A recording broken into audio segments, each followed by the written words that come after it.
Good evening everyone, welcome to this channel. SBFC finance MSME finance की MSME space की company जो आज 12% down थी आज के मार्केट सत्र में। एमएसएमई स्पेस में क्या चल रहा है?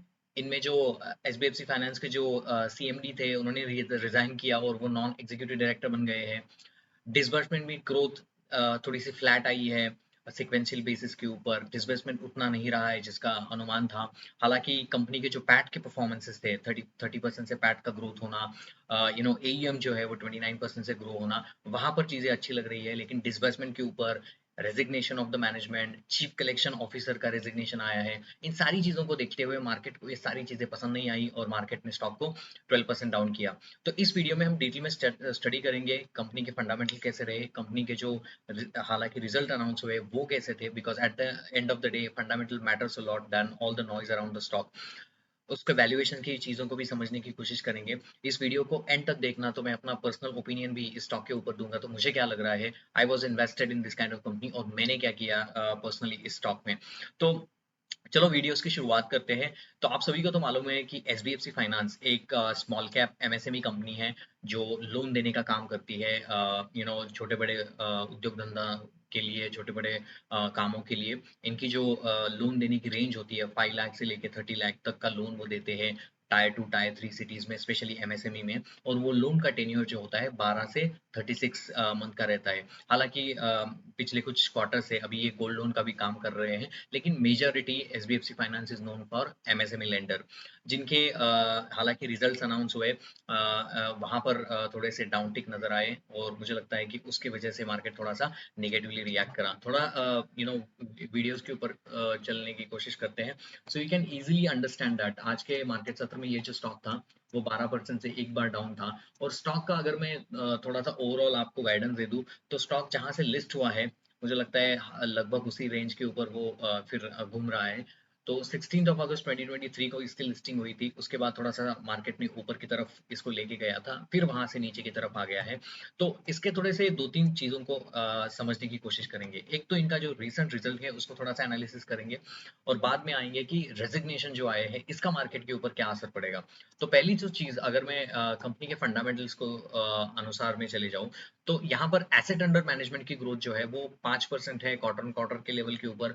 29% है एयूएम की ग्रोथ वाई वाई लेवल के ऊपर।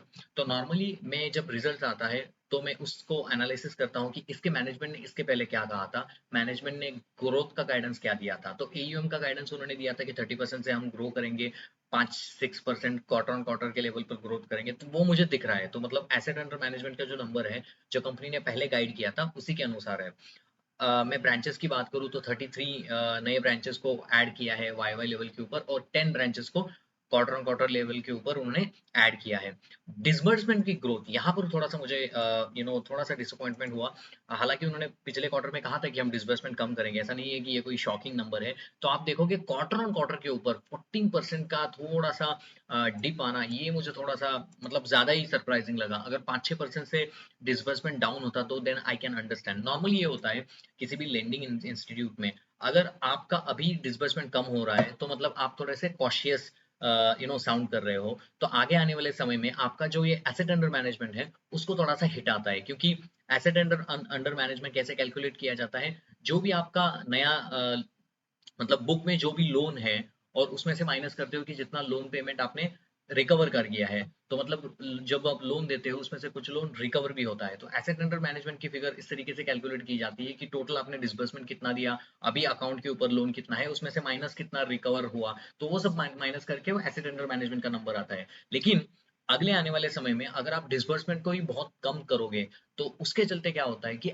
ये इंडिकेट आता है, मार्केट ये सोचता है कि एसेट अंडर मैनेजमेंट का जो नंबर है वो आगे जाते हुए कम दिखेगा। तो ये एक मुझे थोड़ा सा कंक्लूसिव लगा यहाँ पर। अगर मैं एनपीए की बात करूँ तो थोड़ा सा इंप्रूव हुआ है वाई लेवल के ऊपर। 1 बीपीएस का थोड़ा सा स्लाइट इंप्रूवमेंट है।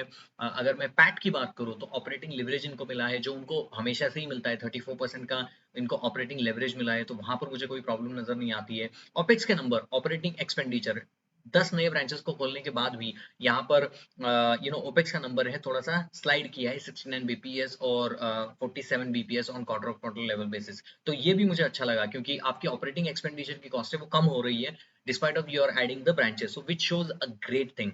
इन टर्म्स ऑफ आरओए के नंबर को अगर मैं कैलकुलेट करूं तो यहाँ पर भी मुझे अपटिक नजर आता है, which is a good sign for the company. Yield spread के नंबर्स को देखो तो वो भी मुझे सही नजर आता है। मुझे एक ही यहाँ पर खामी नजर आती है कि डिसबर्समेंट का नंबर कम हो मुझे चलेगा, लेकिन ये नंबर -14 क्यों है? This should have been like a 5-10%, I can understand, but -14%, which gives me a danger in this one. और जब मैं कॉन कॉल में गया और मैंने कॉन कॉल खुद सुना तो मुझे एक चीज इसमें समझ आई कि मैनेजमेंट थोड़ा सा कॉशियस साउंड कर रहा है अगले आने वाले समय में। इसका एक रीजन देता हूँ। आरबीआई का जो एक रिपोर्ट आया था जिसमें उन्होंने कहा था कि जो एक लेंडर है, मतलब मान लो कि मैं एक इंडिविजुअल हूँ, मैंने लोन लिया है एमएसएमई से, तो मैंने एमएसएमई के मैंने एसबीएफसी के बाद पिरामल फाइनेंस से भी लोन लिया है, मैंने पूनावाला से भी लोन लिया है। तो एक इंडिविजुअल के पास बहुत ज्यादा लोन हो गए हैं, मतलब number of loan that the person is receiving, मतलब सेम पर्सन के पास बाकी लोगों से लोन है, तो ऑब्वियसली इसकी जो लोन पेइंग कैपेसिटी होती है एक इंडिविजुअल की वो लिमिटेड होती है। तो मार्केट थोड़ा सा इसको इस चीज को जब कॉन कॉल में कहा है तो उसको थोड़ा सा ठीक से नहीं लेगा, बिकॉज ऐसा मानना है SBFC is always known for a good MSME giving the good right picture about the industry. तो उनका कहना है कि थोड़ा सा प्रॉब्लम है इंडस्ट्री में, और उनको ये नजर आता है कि एमएसएमई में थोड़ा सा उनको दिक्कत नजर आती है। पहली तो चीज जो आरबीआई ने रिपोर्ट नजर आया है, आरबीआई ने कहा है कि जो एक इंडिविजुअल है उसके पास बहुत सारे लेंडर से लोन ले चुके हैं, तो मतलब ओवर लिवरेज हो गया है। जो लेंडर है, सॉरी, जो लोन रिसीव करता है वो जो है उसके पास बहुत सारे लोन हो गए, वो ओवर लिवरेज हो गया है, और जिसके चलते उसका जब रीपेमेंट आएगा तो यहाँ पर डिफॉल्ट बढ़ेगा, यहाँ पर जीएनपीए एनएनपीए के नंबर इंडस्ट्री वाइज बढ़ेंगे। हालांकि एसबीएफसी फाइनेंस ने कहा है हमारा जो लोन बुक का ग्रोथ है, जो हमने गाइडेंस दिया था, हमारा जो पैट का ग्रोथ है, हमारा जो एयूएम का ग्रोथ है, उसको हम इंटैक्ट रखेंगे, उसमें कोई चेंज नहीं है। तो ये थोड़ा सा मिक्स सिग्नल जाता है, मतलब आप कह रहे हो कि ऑन द अदर साइड कि इंडस्ट्री में थोड़ा सा प्रॉब्लम चल रहा है इसलिए हम कॉशियस साउंड कर रहे हैं, on the other side you are saying, so maybe they are saying like for this financial year, मतलब FY 25-26 के लिए हम थोड़ा सा इन अ गुड पोजीशन है, लेकिन आगे जाते हुए मार्केट थोड़ा सा ये सेंस कर रहा है कि आप थोड़ा सा कॉशियस ऑप्टिमिस्टिक साउंड कर रहे हो अपने कॉन कॉल में, और आप ये कह रहे हो कि थोड़ा सा over leveraging of the people is getting into. दूसरा एक प्रॉब्लम उन्होंने बताया कि जो भी लोग एमएसएमई के चलते लोन ले रहे हैं उसको जब उसको लेजर में ज्यादा से खर्चा कर रही है। तो बहुत सारे हमने यूट्यूबर से सुना है कि इंडिया में जो भी लोन लोन ले रहा है उसको मतलब काम के अलावा वो लेजर में, ट्रैवल में, इधर उधर बहुत ज्यादा जगह पे वो खर्चा कर रहा है, तो वो भी एक गुड साइन नहीं है एमएसएमई सेक्टर्स के लिए। तो ये एक मुझे अच्छा मतलब मुझे थोड़ा सा डाउट हुआ इस चीज के ऊपर। दूसरा एक डाउट था, अगर आपने बजाज फाइनेंस का कॉन कॉल सुना होगा लास्ट वाले क्वार्टर का, तब उन्होंने क्लियरली कहा था कि दे सी द एमएसएमई में पेन।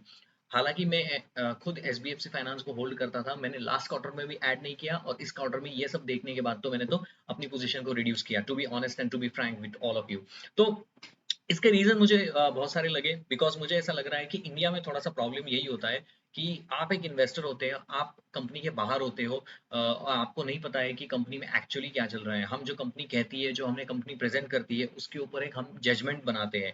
हालांकि I am very unfortunately to say that कि सेबी के रूल इतने कठोर नहीं है लोगों के ऊपर। जब किसी फ्रॉड की न्यूज आती है या कोई चीज की न्यूज आती है तो उससे हम हमें उतना इन्वेस्टर रिटेल इन्वेस्टर प्रोटेक्शन उस तरीके से नहीं है।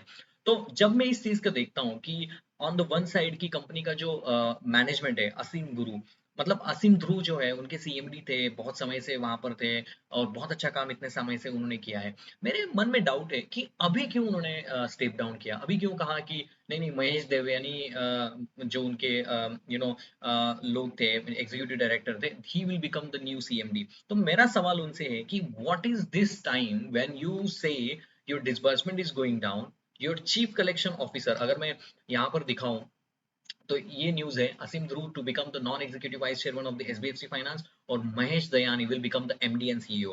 हालांकि असीम ध्रुव का कहना है कि ये महेश दयानी जो है जिनके साथ उन्होंने अपनी कंपनी को इस्टेब्लिश किया था, तो वो अपने बिजनेस को अच्छी तरीके से जानते हैं, और हम चाहते हैं कि वो सामने आए और डे टू डे ऑपरेशंस को रन करे, and he will become the back side, he will बिक द बैक स्टेप, जैसे वो जोमेटो में हुआ। लेकिन जोमेटो में आपने देखा होगा कि जिस तरीके से दीपेंद्र गोयल ने रिजाइन वहां से किया, जोमेटो के परफॉर्मेंसेस अच्छे थे, ब्लिंकिट का परफॉर्मेंसेस अच्छा था, प्रॉफिटेबल ग्रोथ थी, इसके बावजूद भी मार्केट उसको पसंद नहीं करता है, क्योंकि मार्केट थोड़ा सा सेंस फ्यूचर का करता है। मार्केट कहता है कि तुम्हारा डिसबर्समेंट लो हो रहा है, तुम कह रहे हो कि हम इस चीज जो गाइडेंस है उसको हम इंटैक्ट रखेंगे, तुम कह रहे हो कि एमएसएमई में थोड़ा सा स्ट्रेन नजर आ रहा है, वहां पर बजाज फाइनेंस कह रहा है कि एमएसएमई में स्ट्रेन है।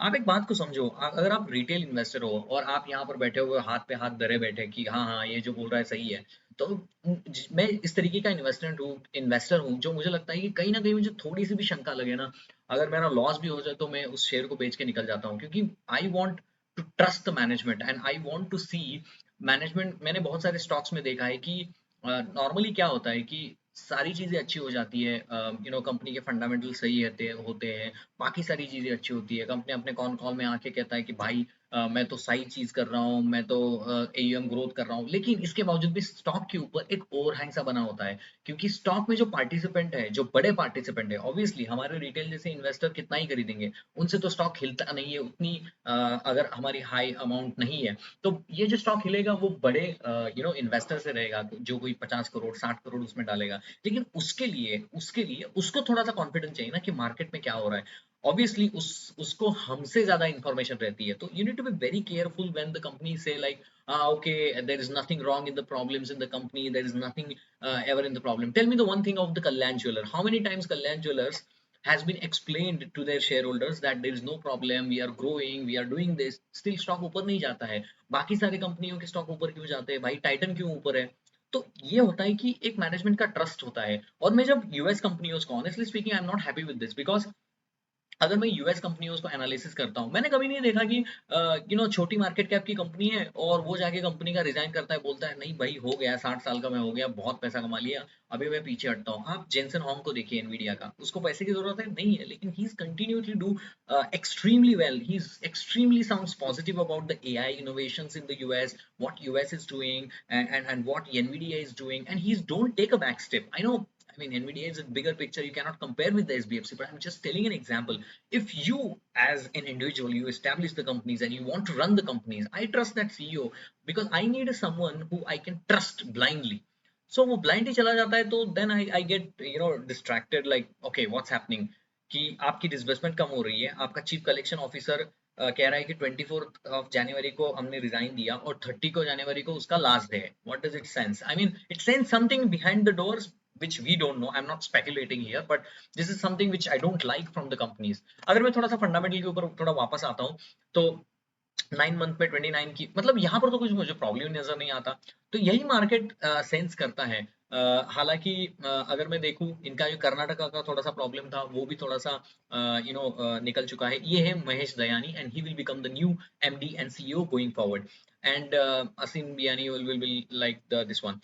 You can see that there is a Clement Group which has the 52.82% of share, and this is kind of a things which I think I want to see how the shareholder patterns will become after that, because this is not looking good personally for me. I'll be happy to make myself wrong, and maybe I'll buy more if I see the everything's going back all to that step, but still as on today I see this is very cautious approach. अब आते हैं यहाँ पर, अगर आपने देखा होगा कि ये जो सिविल स्कोर है, और एक चीज मैनेजमेंट ने अपने कॉन कॉल में कही कि they are more restricting towards the CIBIL score greater than 700, मतलब वो ऐसे लोगों को लोन दे रहे हैं जिनका सिविल को 700 के ऊपर है, मतलब थोड़ा सा रिस्ट्रिक्शन ला रहे हैं। उनको लग रहा है अगर हमने 650 और 700 के लोगों 700 के बीच में जिनका सिविल स्कोर है उनको अगर हमने लोन दिया तो डिफॉल्ट के रेटिंग्स बढ़ जाते हैं, बिकॉज उनका कहना है कि उन्होंने ओवर लेवरेज होगा वो कस्टमर और बाकी सारी चीजें होगी, तो थोड़ा सा अपने अपने पेस ऑफ